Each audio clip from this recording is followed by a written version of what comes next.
Country Gardens always makes me think of Looney Tunes.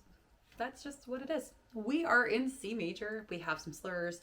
It's a very repetitive piece that is, you're so happy to learn it. I'm always so happy to learn it or to teach it. I'm like, falls flat because they're like, yay, I learned it.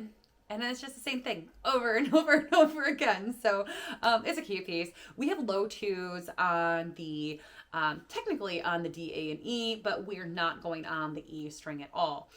We're starting off in mezzo forte, and then the third line we go into forte, and we're using that da and 3 rest. 1, 2, and 3, 4. 1 and 2 and 3, 4 and 1, 2, 3, 4. So the other thing that we have to work with here is that we're lifting up.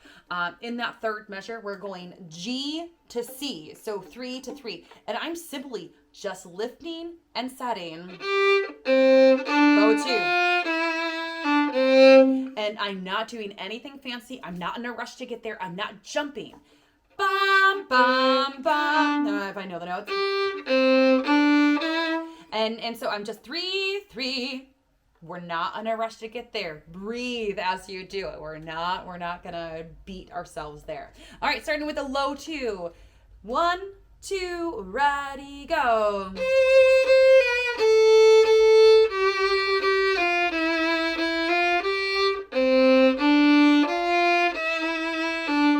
Lift.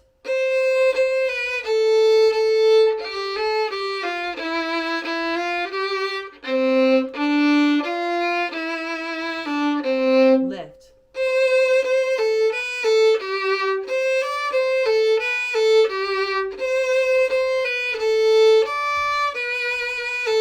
Up again.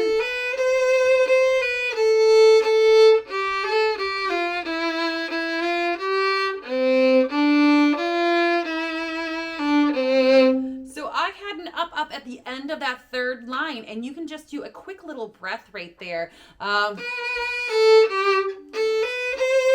I'm just stopping. I'm saving that bow. That's it. Save. And it's tricky at first, but you can write in a bow or a breath mark, not a lift. So that apostrophe sometimes means lift, but I like to actually breathe during that so that I have some space, because that's the next phrase. Ba da da da da da. So that's going to lead us into that next phrase. And use those fourth fingers. We need that fourth finger in second line in the second measure and fourth line in that second measure, so that we don't have to go back and forth. This is not a fiddle, and we want to keep it nice and